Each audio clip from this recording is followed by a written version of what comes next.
Salut tout le monde, c'est RNS Prod. Aujourd'hui on se retrouve pour une nouvelle vidéo. Qu'est-ce qu'il faut vérifier avant d'acheter un quad, les gars? Bien sûr, on se retrouve dans un bête d'endroit. Hop, il fait beau, tout ça, c'est nickel. On se retrouve avec du 450 LTR. Donc je vais vous montrer, les gars, tout simplement.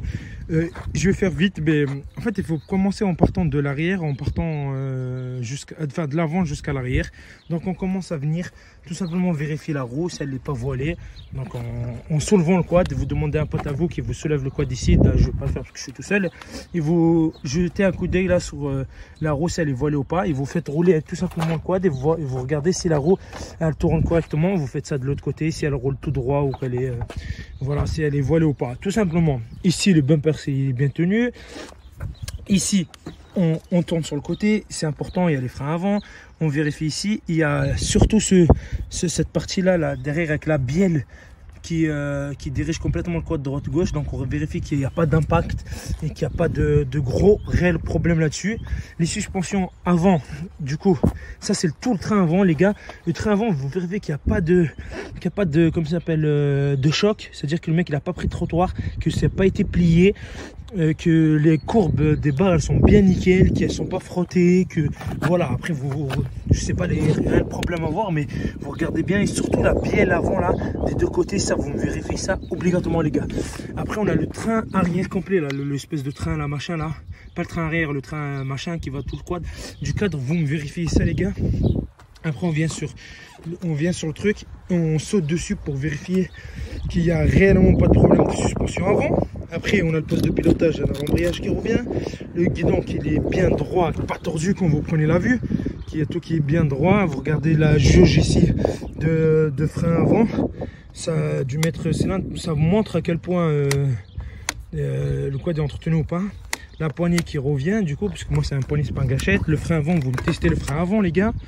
Après vous passez sur le côté, ça c'est de l'ajout, le bumper. Vous vérifiez le numéro du quad. Vous regardez tout ce qui est partie moteur, s'il n'y a pas de fuite, s'il n'y a pas de casse, s'il n'y a pas de ballon qui manque. Tout là-dedans, vous vérifiez le tout, on va dire. S'il n'y a pas de trucs bizarres, machin, qu'il y a bien tout ce qu'il faut. Vous vérifiez l'huile, s'il y a bien l'huile. Ça montre à quel point le mec a entretenu son quad. On fait exactement la même chose par rapport au pneu arrière des deux côtés. Par rapport au train arrière, on circule, on regarde si tout se passe bien. C'est important, on regarde bien les moyeux arrière, les gars. Le moyeu arrière c'est ici, là-dedans, là, à chaque fois les roulements sont pétés. On regarde bien le roulement là-bas en soulevant le quad légèrement et en faisant tac tac vers l'avant. Mais dans ce cas-là, il faudra un pote à vous qui vous le soulève.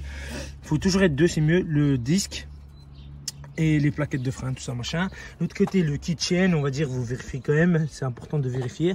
Le pneu, vous faites exactement la même chose. La suspension, vous mettez dessus et vous appuyez pour savoir si elle revient ou pas. Après vous regardez déjà de base, vous regardez déjà l'état général du quad, hein, première fois. Du côté là pareil, vous regardez la batterie, vous regardez le liquide de refroidissement, vous regardez comme ça s'appelle, c'est pas un injecteur, c'est un injecteur, c'est pas un carbu. L'injecteur, c'est vraiment pas de problème. Là, vous voyez bien qu'il montre une vis ici par exemple. Le cadre, quel état il est le cadre. Et après tout simplement vous démarrez le quad et vous regardez si il tourne bien rond. Là on va le faire ensemble. Hop, on met le contact. Vous regardez s'il démarre du premier coup comme moi ou pas. Et s'il tourne rond, là actuellement bien sûr le quad tourne extrêmement rond. Donc il n'y a pas de souci à se faire là-dessus. Voilà, j'espère que la vidéo vous a plu, les gars. Moi je vous dis bye et à la prochaine.